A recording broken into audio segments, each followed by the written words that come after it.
Therapy Chat Podcast, episode 114. This is the Therapy Chat Podcast with Laura Reagan, LCSW-C. The information shared in this podcast is not a substitute for seeking help from a licensed mental health professional. And now, here's your host, Laura Reagan, LCSW-C.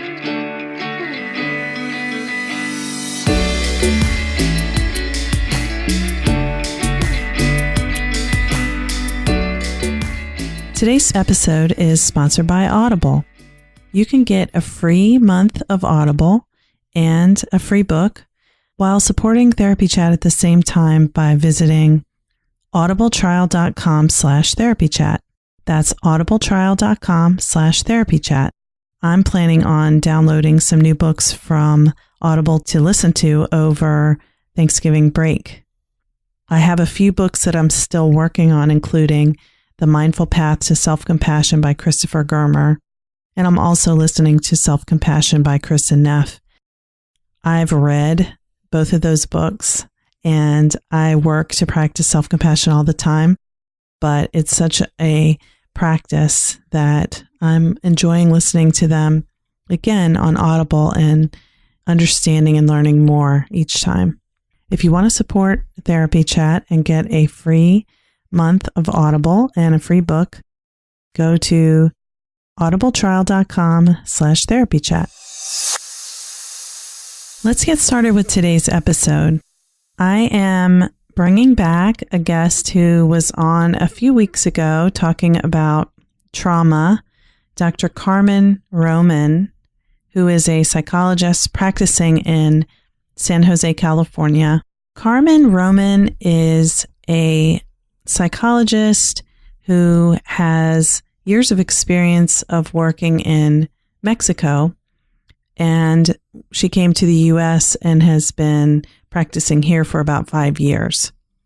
Carmen uses transpersonal psychology, Gestalt, and expressive arts, but today what we were talking about is something that I think is pretty mysterious to most people: shamanism. And she talks about how shamanism relates to her cultural heritage, how she uses it in her work. And I think it's really interesting. I know for me, the first time I heard about shamanism, I was kind of afraid that it was something scary, mystical, dangerous. And now I have a completely different perspective about what shamanism is. Both before I talked with Carmen, I had developed a different perspective, and also after our conversation, I really have a deeper appreciation for what that work is. So let's go ahead and listen to my interview with Carmen and see if you can be creatively inspired by anything she has to share. Hi, welcome back to Therapy Chat. Today, I have a guest who you have heard from very recently because she interviewed me and I released it on my podcast, and we also released it on her podcast. My guest today is Carmen Roman. Carmen, thank you so much for being back on Therapy Chat today. My pleasure. I just love to chit chat with you. So we are having fun here, and hopefully that helps somebody else. Yeah. Well, I think this interview is going to be really interesting for people. I know I'm looking forward to it because one of the things that you do that's so interesting to me is working with a couple different types of therapy. I'll let you talk about them, but before we get into that, why don't you just start off by telling our listeners a little bit about yourself and your work? Well, I am Dr. Carmen Roman. I work in San Jose, California. I have my private practice. I also have a podcast and a Facebook radio show, Facebook Live based. And I have 2 licenses. That's something unique I can tell you about me. I have 2 licenses because this is life. Sometimes you need to reinvent yourself again. And I hold a group practice in Mexico for a couple of years, holding the space for other 7 psychologists, 7, 10 psychologists sometimes. then I needed to move here to the United States and doesn't incorporate that license. Then I needed to start all over again. I went to master and PhD here in transpersonal psychology and got the license in California. So you were already a licensed psychologist in Mexico for all that time, and then you had to go back, get a master's and PhD here to be a licensed psychologist here. Yes, I got licensed in 1998, and I was supervising other people and teaching in universities and doing my own private practice. But then coming here, it really started from scratch. I was doing the copies and house sitting and cat sitting and everything while I attended the graduate studies again. Wow. Yeah. Mm-hmm. Yeah, but I had the philosophy, I could sit and cry, or I could do something about it. And it was like, in 10 years from now, I can just go back in my profession, which I love. Yeah. Well, I'm glad you brought your gifts here and took all of that time to get all that additional schooling so that you can practice here, because I know what you're doing is very powerful and very meaningful. So tell our listeners about what types of methods you use in your therapy practice and maybe how they may relate to your work in Mexico. Mm-hmm. In Mexico, I specialized in family therapy. My first specialization was that, and I work with families for many years. I still do. And then I specialize in Gestalt therapy, which is a lot of dancing and creativity and guided imaginary, believing in the here and now, and all of these wonderful things. And then out of need of my own questions, my own looking for psychology that fits my clients, I found the transpersonal psychology. So I went to the master and PhD in transpersonal with a specialization in creativity. This is what I do. And how it looks in a therapist's room is I can ask my client to close their eyes and do hypnotherapy or guided imagery or something like that. Or I can go into their past and work into the psychoanalytic way. Or I can bring the entire family and talk about everybody in the family and their needs, or as a couple. Or I can ask them to chant or pray or read or draw. They can draw also, and we can all only in silent work with the drawing. Basically, it gave me a lot of tools to go one way or another. Yes, that's very interesting. And so, transpersonal therapy, what does that mean? Does that mean using a lot of different therapeutic styles, or is it more about, I've had another guest who talked about transpersonal therapy, but as you're talking about it, I'm just sort of trying to conceptualize. Yes, what happened is that the transpersonal theory itself will include all of these experiences, spiritual experiences, that sometimes the field of psychology is new to it, like near-death experiences, out-of-the-body experiences, shamanic journeys, all of these kind of experiences that are difficult to tell to a therapist sometimes. But also, based on my specialization in creativity, I work with non-words. I work with painting or drawing or clay or something that involves no words at all. And that basically came based on my specialization in Mexico already. But also when I moved into this country, words were hard for me in English. That makes sense. I needed to move myself without words. Yeah. And I learned a lot. So specializing in creativity brings me to that place of helping people when words are not enough for an experience. Yes. Yeah. Yes. And I know that one of the things about nonverbal therapeutic techniques is that you can access emotions that the person doesn't have the words for, even if they speak the language fluently, but it may be more that it's nonverbal memories because it was from their earliest years. I guess we all go through that, whether we have one language or many. But when you are dealing with a second language, that definitely is more often that we face that, even in dreams. Yeah, even in our dreams, we face with the descriptions that we cannot use one language or another. Yeah. Yeah. So this is why I specialize in that.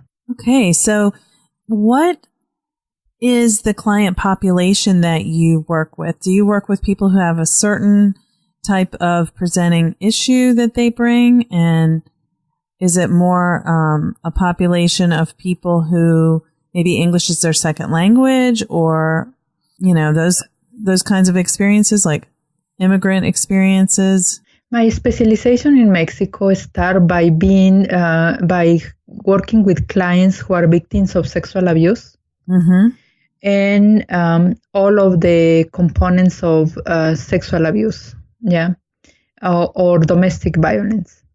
And I still work. I go every year still to work with the Jesuit community, to the priests, to work on their sexual abuse and prevent future sexual abuse. So I still do that. But when I came here and when I start working here, I cannot specialize, Laura, because there is so much need for Spanish-speaking therapists. Yes. That a huge percentage of my population are Spanish-speaking clients. Or families who are bilingual. Sometimes in the family, one person don't speak the other language. Mm-hmm. Or one or two people, they don't speak each other. I don't know how they communicate in their lives, but in therapy, I need to work in both languages at the same time. So this is my specialization in couples who are interracial couples, who one of them probably is from this country and the other are from a Latino country. Okay.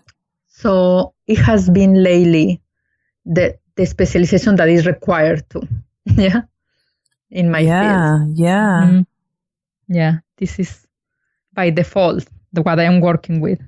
I just want to take a moment to appreciate how difficult it must have been to come to this country and then take graduate studies in a language that was not your native language, and to learn all of that information in a different language. I can only imagine. I mean, I do speak French kind of passably, not fluently, but to imagine learning to become a therapist in French sounds impossible.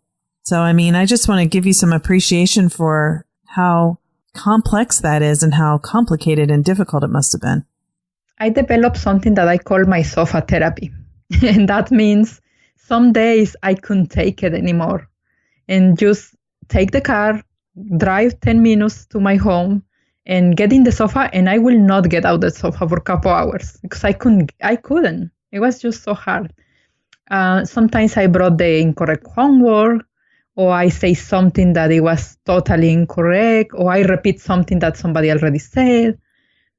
It required a lot of good sense of humor from my cohort.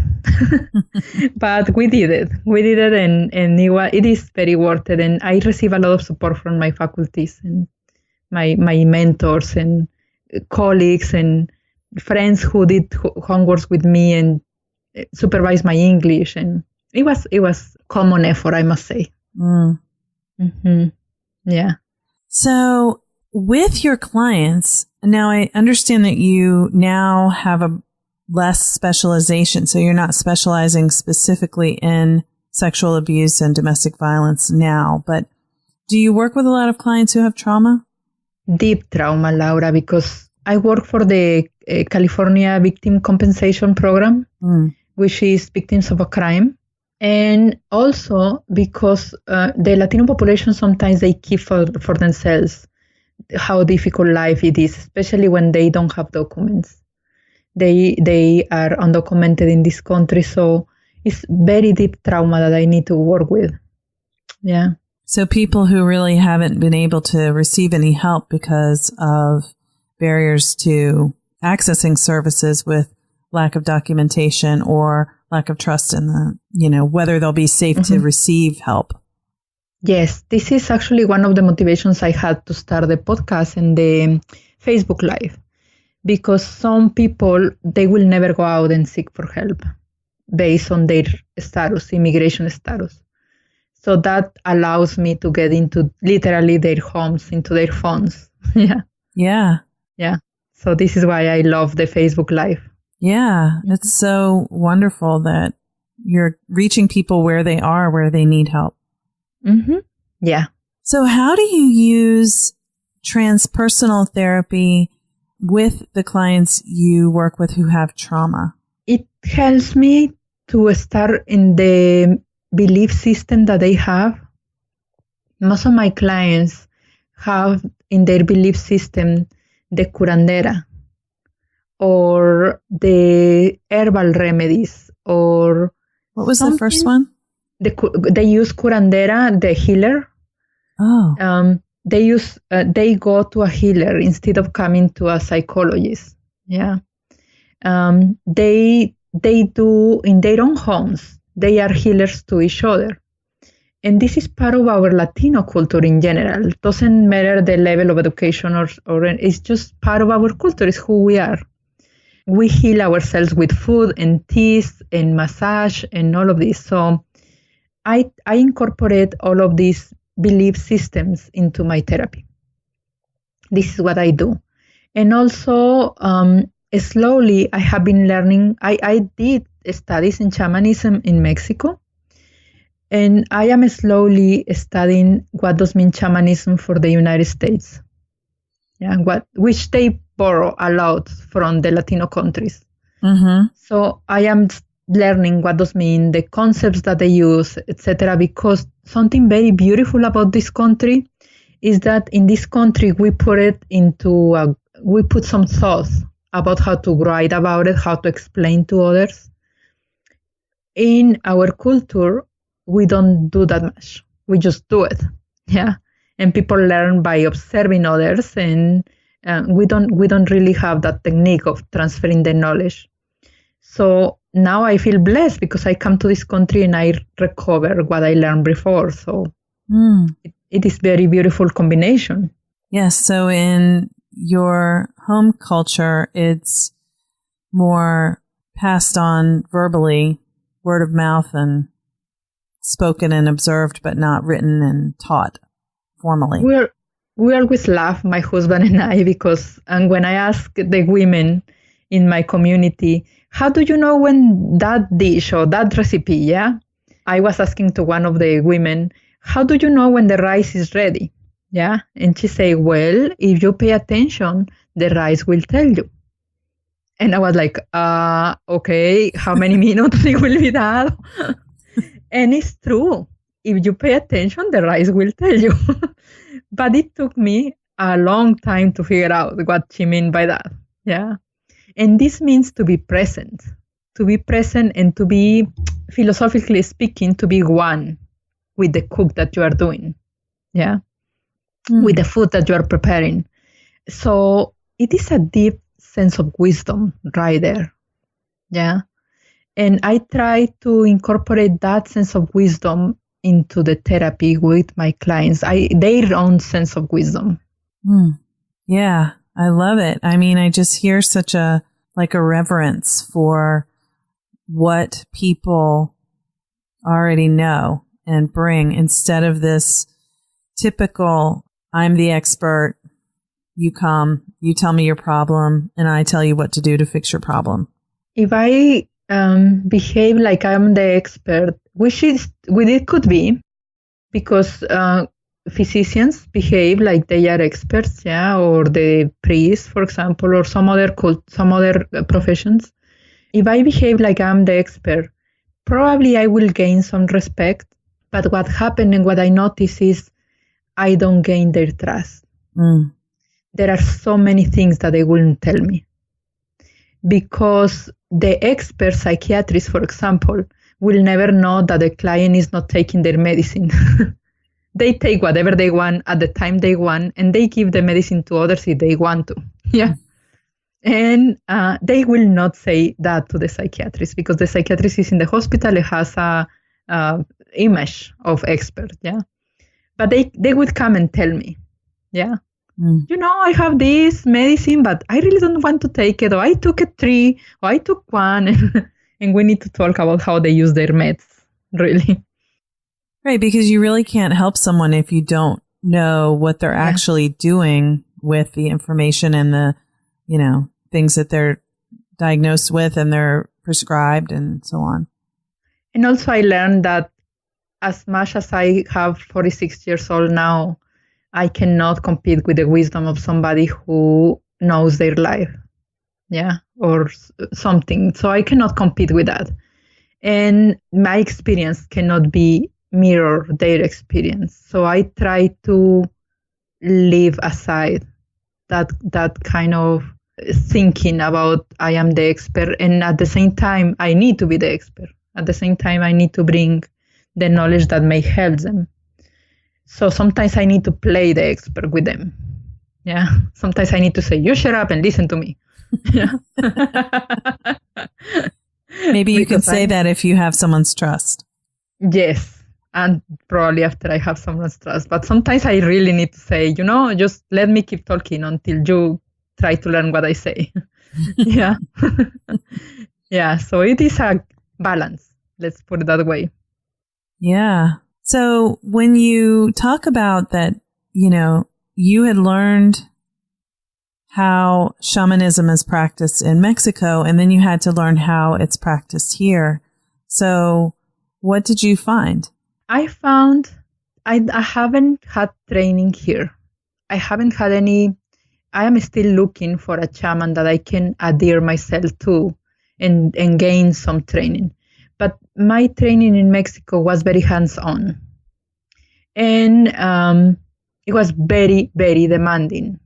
It was, we were sharing a lot of our common life, with my shaman teacher.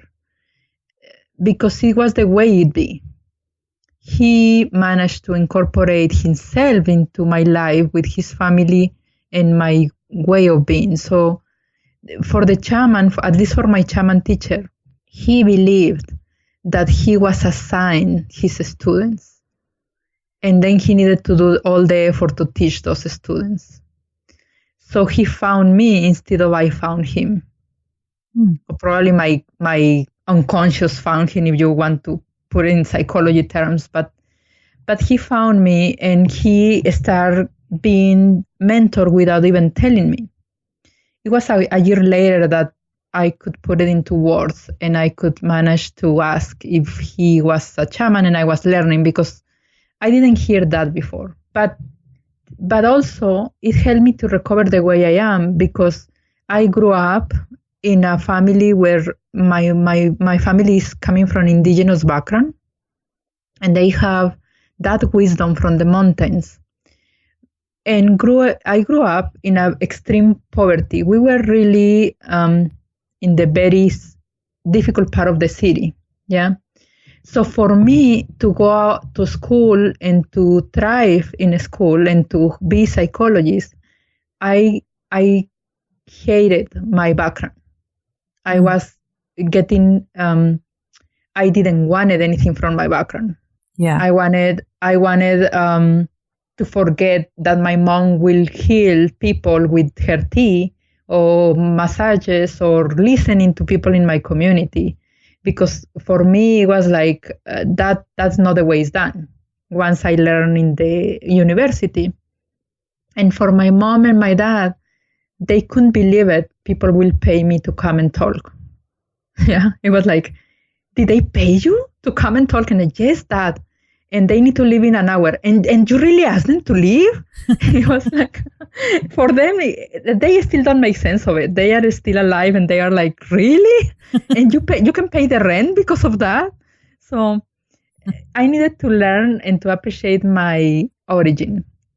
And when Ernesto is my shaman teacher, when he appeared in my life, he needed to be respectful to that hateful part of me.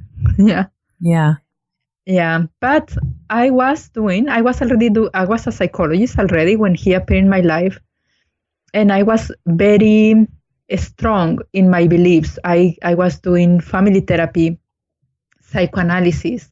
I was doing Gestalt therapy. I was doing all these very strong therapies.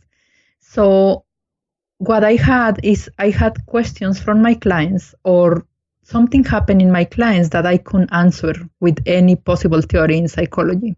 Not at that time. I am talking about 15, 20 years ago. So I couldn't answer. I couldn't answer why they went out of their body. I couldn't answer why they went to a past life if we were working on their childhood. Or I couldn't answer why I had people who were dead in my office. Like, I have the client and I could feel a person who is not present, who is a ghost, let's put it that way. And when I describe that feeling, people will say it's my mom, or it's my aunt, or it's my dad, or somebody. I have family members in the family therapy that was not present. Yeah. So you would say that you felt someone else was here. And when you described who you felt was there, they would say, that's my mom, or that's my aunt, someone who was deceased? Someone who was deceased. Wow. And I felt very crazy.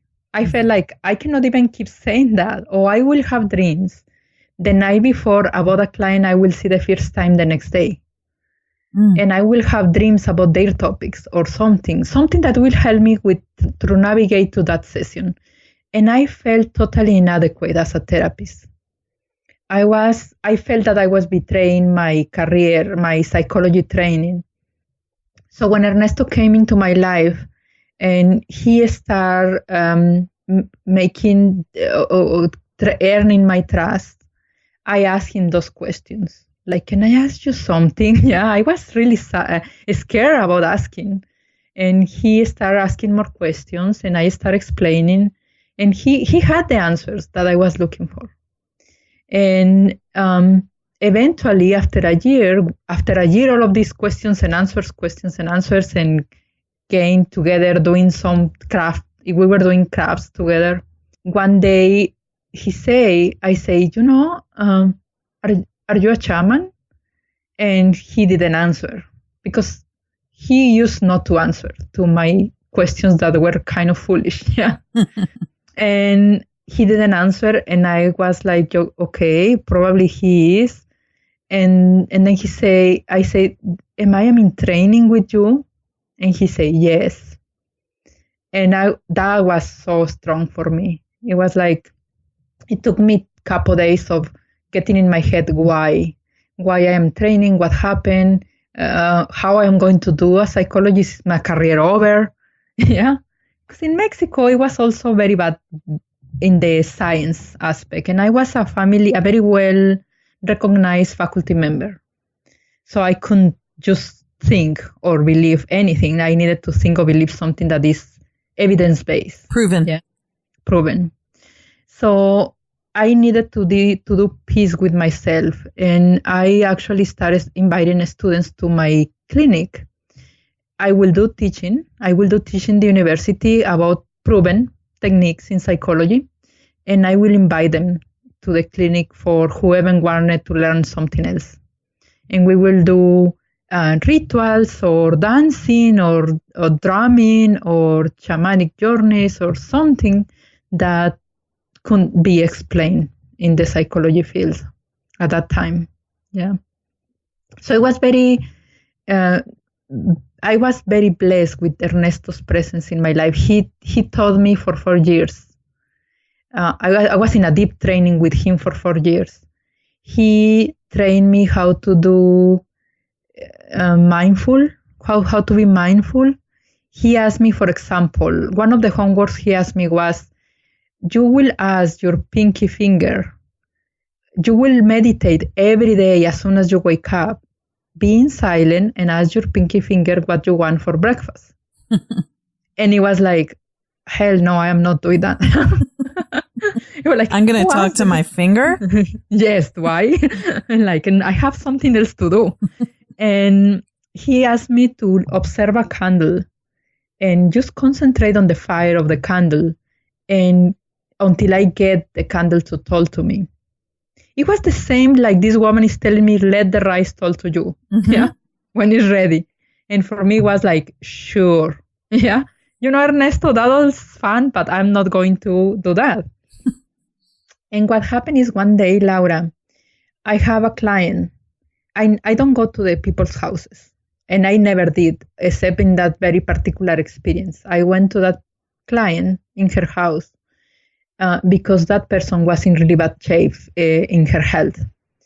And I worked with that person and I lived the session. I went to teach in my class in the university and I traveled back to my city. It was 2 hours traveling.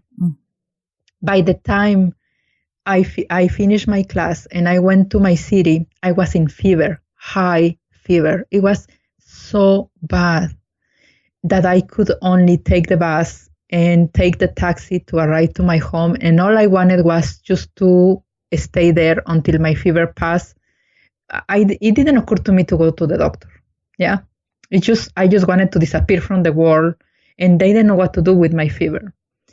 When I came to my apartment, Ernesto and his wife and his daughter were in my apartment, were outside of my apartment waiting for me.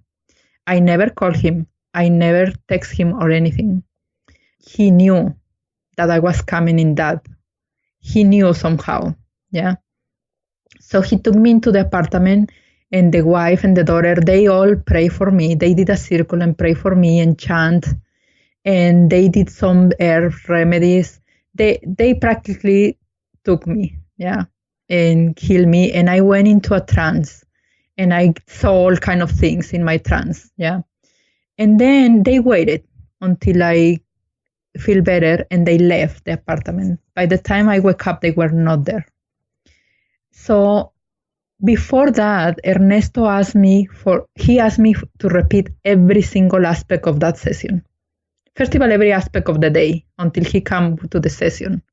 And then I needed to repeat every aspect of the session, like not the content of the client, but every aspect of what I say and how I move. And he realized that I touched the client at some point. I just reached to my client and touched her. But what he said is that what I did, it was an agreement with the mother death, or they call, the la muerte, the death. I did an agreement with the death that I will take her sickness instead of her. And she say, you people, like you psychologists, you people play that you can intervene and you don't trust the wisdom of your clients. So you didn't trust the wisdom of your client. She is that way because she needs to do her negotiation. You don't do that for her. Yeah. So what happened is that I was dying because I brought it with me. And that made a lot of sense to me. Yeah. And I learned to respect people's journeys in that sense, in the very heavy way. So after that, I got in, and after that, trust me, I went to my pinky finger and start asking everything. And I went to the candle and start doing my mindfulness practices. It really helped me to understand me and to understand what I am doing in this profession.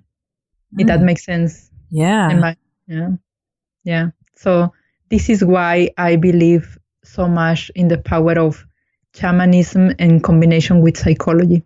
Yeah, such a powerful story. And, while you were talking about that, the things that were going through my mind were, one is that idea that we only believe what we can see and prove. And, scientific proof is such an issue in Western culture, and to be discounting the other part, the intuitive part of ourselves. It's like we only are in the cognitive, intellectual part, and we ignore the creative, intuitive parts of ourselves. So then we're disconnected from that wisdom that's within us. And when we're disconnected from our own wisdom, we can't access other people's wisdom or accept it or believe in it, Yes. And I suggest we sometimes are disconnected while cooking, or we are disconnected while drawing, because what I learned is if I paint and I am painting connected with the paint will tell me what to paint. And if I am drawing, it happens the same. Or if I am cooking, yeah. Or if I am connected in some kind of mindful way to my car, I can negotiate with my car not to get problems when I am in the highway. It can give me the problems when it's in the, park in my car, in my house. So it is the world has so many opportunities for us to connect with, and we just probably waste a good number of them. Yeah. And this is what I learned. This is what I borrow from shamanism, because for me, I believe shamanism has longer in this planet than psychology. And Yes. it has some wisdom. And of course, I can go back to my theories in psychology and fill the gap what I need when I need, or vice versa. Yeah, I can go back and forth. For me, shamanism, the shaman require a lot of practice and a lot of courage and dedication to be a shaman. So I don't claim to have shamanism knowledge in that way, because it requires really a full life of practice and dedication, to which I am not willing, because I am in my normal life and I need to have a license and all of these kind of things, yeah, and do a living and blah, blah, blah. So, and I don't intend to be, but I really feel happy going into that work and do that session of drumming for myself and doing a journey, and then come back and work with my clients when needed, or going and heal myself when I have difficult clients. Yes. I'm so struck by what you're saying. For one thing, there are people who call themselves shaman because they have had training, but it's not what you're talking about. It's not that person, this is their life. This is what they do. It's not just some training they had. It's what they are, Yes. And I see why you don't want to identify yourself that way. And there are people who do identify themselves that way, and all they have done is actually learned formally some of the techniques. Actually, what was harder for me in my training with Ernesto was that it was not a training in the way we know. Mm-hmm. It was not test. It was no unilateral training. It was nothing. There's no like manual.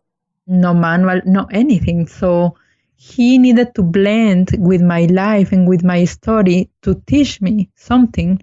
And I needed to blend with he and his story to learn something. So we spent a lot of time together. And at the same time, his wife and his daughter and some others. It was a group of mostly psychologists and physicians who were in training with him. We were literally spending days together. Yeah, and doing dinners together and doing so many things together, traveling together.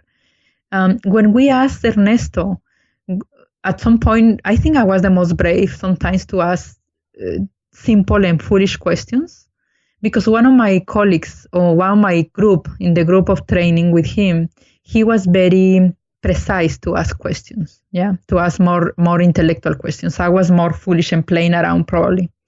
So I asked him, what does mean, are you a shaman? What is a shaman? Yeah, what is shamanism really? And he didn't answer. He took us into a hike. He prepared for us a group trip to a mountain. And we went to the hiking. And during the hiking, he started explaining the herbs, the plants, the air. He started explaining all of these elements and how we blend with them and how they teach us and all of this. And then we went to a river and we called the spirit of the water. We did some calling for the spirit of the water. And it was some beautiful noise, or I would not say beautiful, scary noise. At that time, for me, it was scary. It was a scary noise from the river, and we ran. Yeah, we ran because we were so scared. And Ernesto just started walking like behind us. And he said, well, now you know. Yeah, and that was his answer. And we just spent days after that trying to make sense of what we experienced there. what I understand now, it was a beautiful answer from the water. We just didn't expect it. Yeah. So this is, for me, a shaman is a person who dedicates their lives to heal others or to accompany others. And I don't know if it's okay to say for my fellow psychologists, but for me, the psychology is a cousin to the shamanism. It's a what? Cousin? Mm-hmm. Yes. Probably the shaman encompasses what we know now as the physician, as the priest, as the psychologist or psychiatrist, or probably we all are cousins in that family of healers. And I really want to say that with a lot of respect for our profession. I like my profession, and I dedicate so many years to my profession, twice. Yeah. Yeah. So I really want to. You must like it. Yeah, I really love it. But I must recognize our limits in that sense. And we don't commit our lives sometimes the way they do. Mm-hmm. So this is why I don't want to even near to call myself shaman or shaman experience or anything like that. Ernesto kicked me out of his training because he said it was my time to go. And he also predicted that I will be speaking in another language. I didn't know at that time, and I was monolingual in Spanish, and my life was very good. Yeah. But he said, you are going to leave the country, you are going to talk to a big number of people in another language. He didn't say English. And some other person in the group say also, you are going to live in a year. And it didn't make any sense. My life was pretty full and fine. I didn't have any need to leave the country. But I started spending more time with my family and my parents. I dedicated the last year to my family. And sure enough, in the next year, a bunch of quick events kicked me out of the country. And I was starting my life in the United States with no language. Yeah. So, but I kind of knew something was happening to me. He also told me that knowledge comes in periods of 7 years. And he said, your 7 years finish here. You are going to start another 7 years and then another 7 years. Yeah. So that helped me for life. It's like, if I ever want to go back or it's my time to go back to shamanism training, it will be there when it's my time. Yeah. Yeah. It's like, trust the process. Trust the process. Yeah. I call myself priestess though.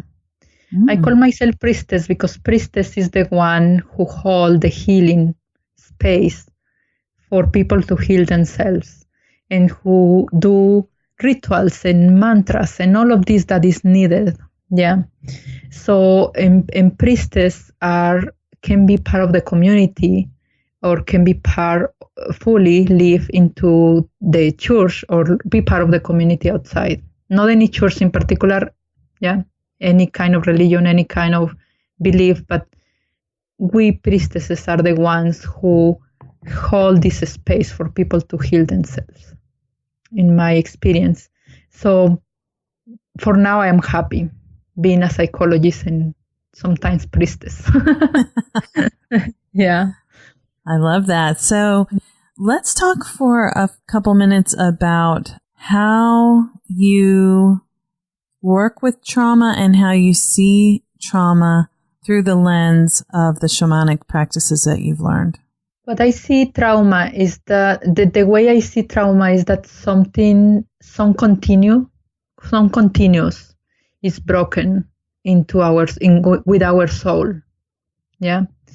We have all these theories of trauma, of course. We have all these psychological theories of trauma, and you and your audience know about that because of your podcast. But I want to focus today in something that is, at some point, the person lose connection with their soul. And the way I describe a person is they become gray or monochromatic or something. You look at the person, but they don't look in colors anymore. Mm-hmm. If that makes sense to say. Yeah. Yeah. And when I see that, I just want in my mind to have a picture of the person and how it looks when how it could look when it's alive and in colors. And I hold onto that picture. And this is all I know. I don't know anything else. I don't know at that moment the treatment plan. I don't know the tools I am going to use. I just want to hold the hope that one day it will become in colors again.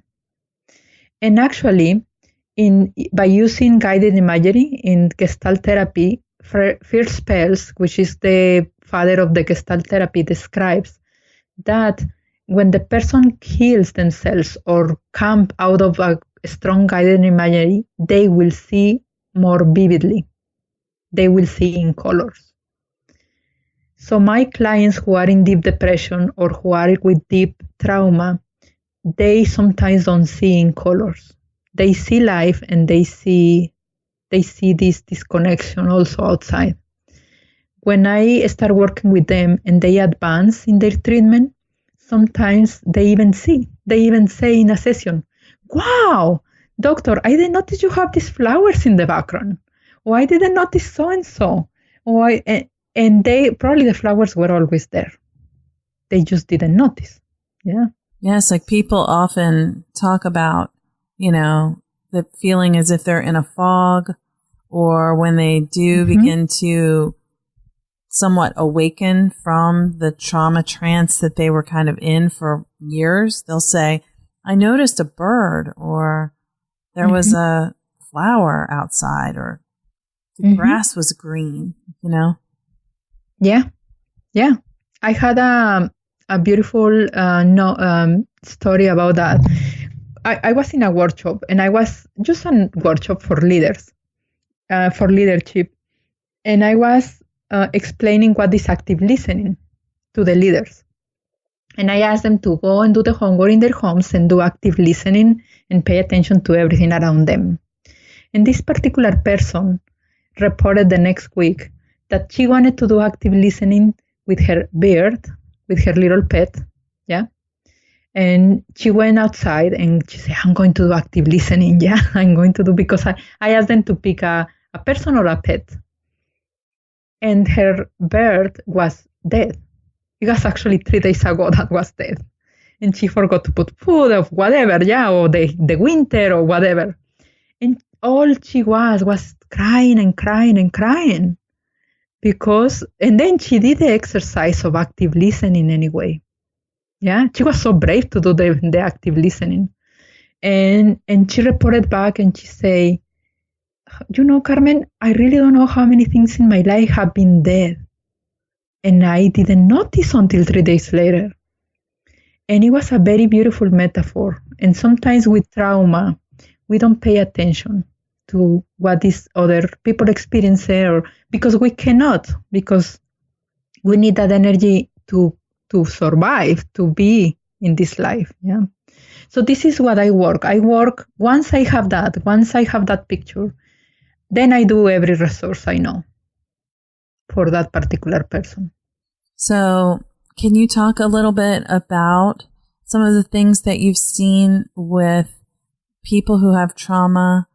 You talked with me before about the way of understanding an out-of-body experience, or some of the metaphors that go with the shamanic work that you use in trauma, like what you were just describing.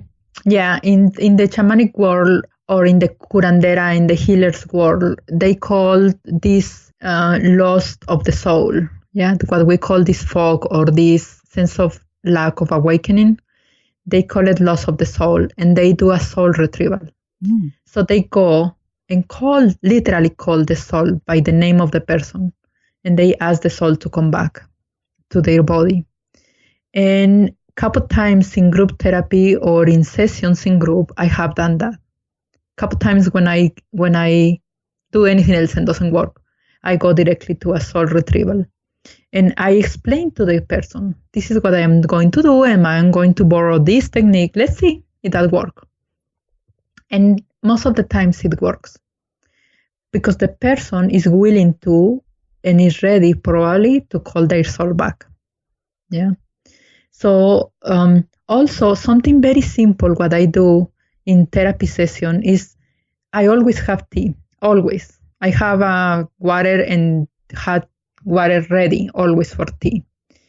Because sometimes I use herbs, but they select their own tea. And this is tea, commercial tea from the store. Yeah. I don't do my own nothing. They pick their tea. And for them, it's probably a simple act. For me, is the way of healing with herbs. And I trust their wisdom to choose the tea they need at the moment. Or I have hand lotion always with me, lavender, most of the time lavender, and I offer them. And people love they come into the session and they're like, oh, give me some of your hand lotion. I have very dry hands. But when they take the hand lotion and they put it near to their face, the effect of aromatherapy comes into place. Yeah. Or the tea or something like that. So I borrow little things that doesn't have a name. Yeah. They don't have a name in the shamanic world. They just do. Yeah. And I just use it and doesn't have a name also in my therapy session. I just do with them. Or some clients, they bring food. They feel called to bring food to the session, and they do. And they say, oh, I was thinking about you and I brought that. And we sit and we share the food. And this is something for them. And we just stop and bless the food or something like that. And they feel welcome. And I know that this is a healing moment, and it is not in the evidence-based practice. There is not a manual for that, because the next questions I can hear is like, what kind of tea, and why do you do that, and how the hot water, and how many degrees it should be the water, and blah blah blah. And like, I don't know. Yeah, I don't know. You just have to do it and see what happens. It's what we do with our children. Yeah, the children is sick, and you do whatever you can before running to the doctor. Yeah, sometimes. Yeah. Mm-hmm. And it's trusting that there are other ways of connecting and healing. Mm-hmm. That what you brought up about the food, that's really interesting. I know there are a lot of things that people who may be listening are saying, if the client brings food, it's a boundary issue, or, you can't accept gifts and things like that. And I've also learned that in certain cultures, sharing food is such a way of connecting, showing trust, mm-hmm. And if you were to say, I'm not hungry, or I don't want any, I don't like this kind of food, or anything like that, it would be a huge rupture in the therapeutic alliance. It will be. In the way I grew up, if the person doesn't eat your food, it means it's not trustworthy. Yeah. The one who won't eat it isn't trustworthy, right? Isn't trustworthy, yeah. Because this means they don't trust you to eat what you prepare. So why you should trust them? So if the person brings food, and I learn from my mom to say, poquito, if I don't want to eat really, I say poquito, which means very little, thank you. Yeah. Because if I say no, I am going to eat it anyway, because they will insist 100 times until I say yes. Because they want to trust. Yeah. So if I say poquito, they will give me a little bit, and I probably will taste it a little bit. And I am vegetarian. Sometimes I tell them I'm vegetarian. I don't eat meat, even though you bring meat. I will not eat it. So, and they don't do that often. Let's say one in every 100 sessions, yeah, or one every year, or they don't do that often. But when they do, I don't dare to change that. Take a tiny taste. Yes, it's not that we eat every time, because I believe energy in therapy can contaminate our food as well. So I don't encourage people to bring food. It's just happen, and if happen, I respect that. Yeah. This is what I meant to say. But tea is always there. Yeah. Mm-hmm. Interesting. Yeah. So much to think about. Yeah. Shamanism has been really helping me to keep open my perspective for new learnings.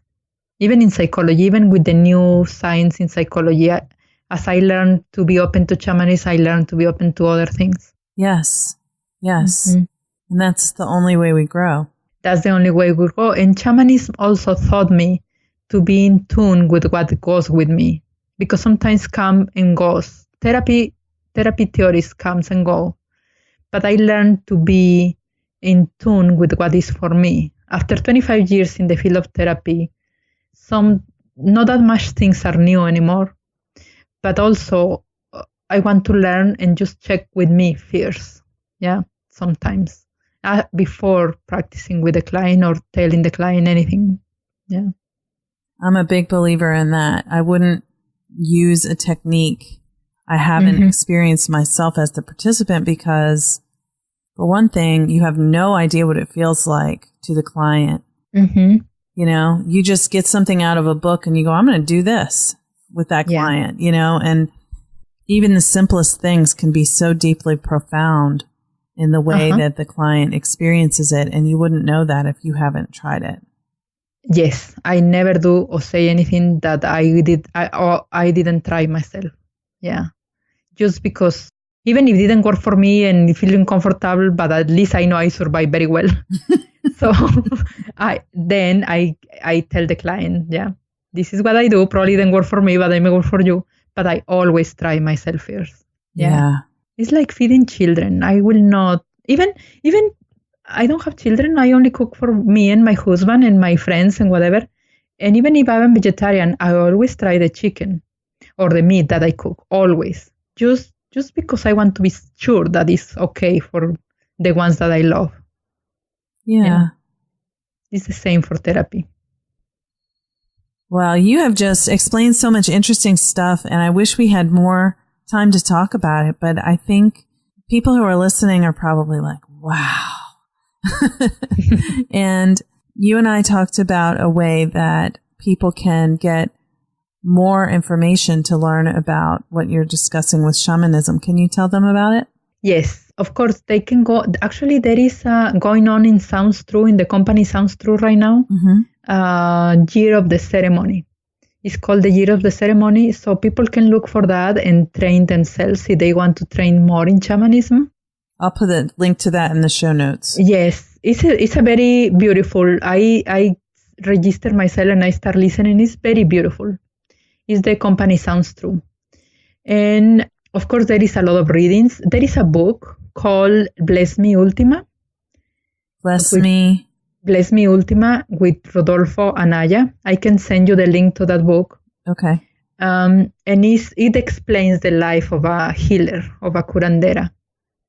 Of course, there are many books about shamanism, and there is a whole book in the Anthology of Priestesses also, and it's women who are in the field of healing, all kind of professions. The common thing is women who are priestesses, who they call themselves priestesses, and I have a chapter there.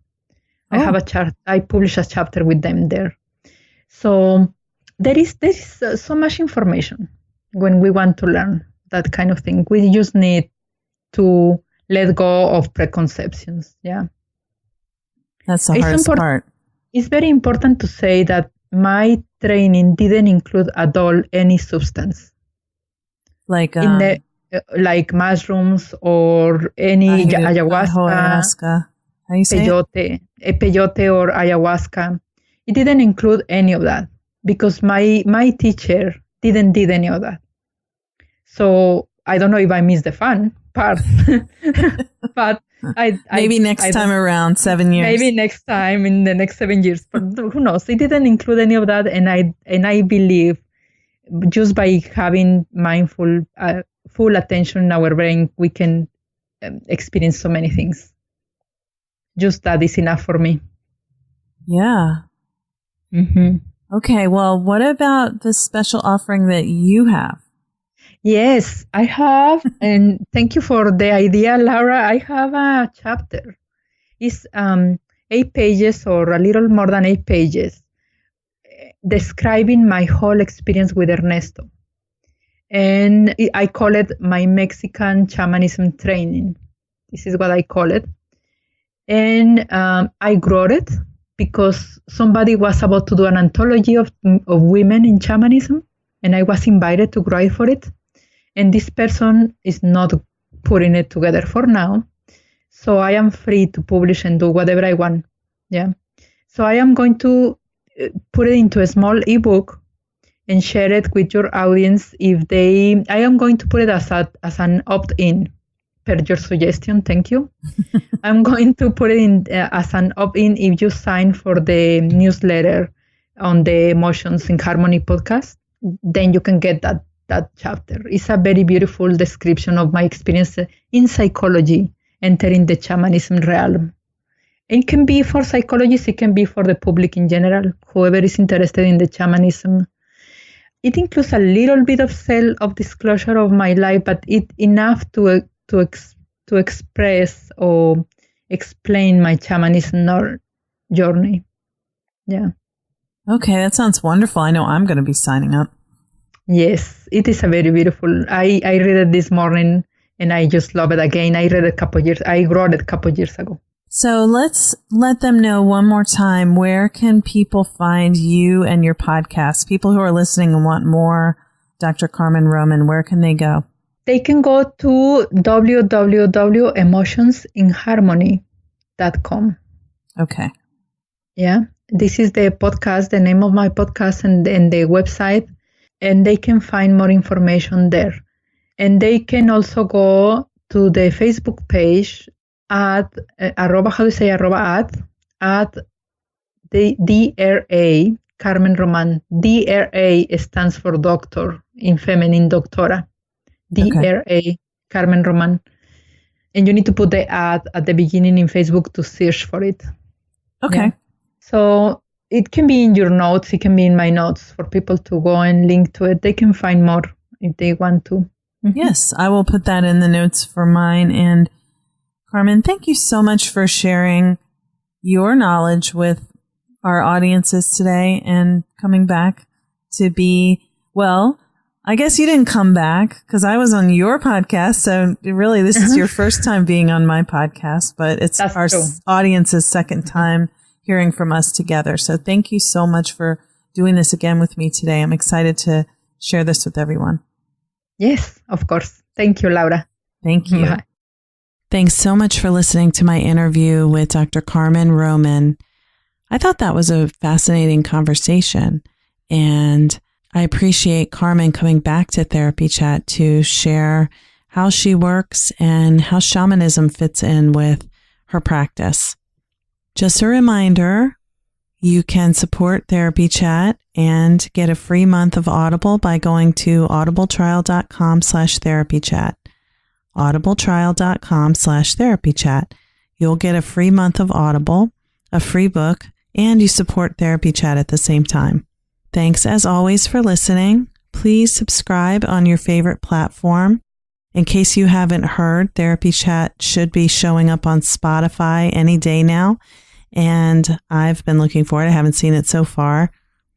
But if you use Spotify, you might be excited to check that out. Let me know what you think. And also remember that there is now a Therapy Chat Facebook group. So just go to Facebook and search for Therapy Chat Podcast in the groups. And I would love for you to join us. Follow the instructions to join. It includes signing up for my email list. And I will be happy to interact with you there. We're going to be offering some special things just for members of that group. And exciting plans are in the works. So thanks so much as always for listening. I value your feedback. Please feel free to go to my website and send me a message through the SpeakPipe button that you'll find there. Take care. Thank you for listening to Therapy Chat with your host, Laura Reagan, LCSW-C. For more information, please visit therapychatpodcast.com.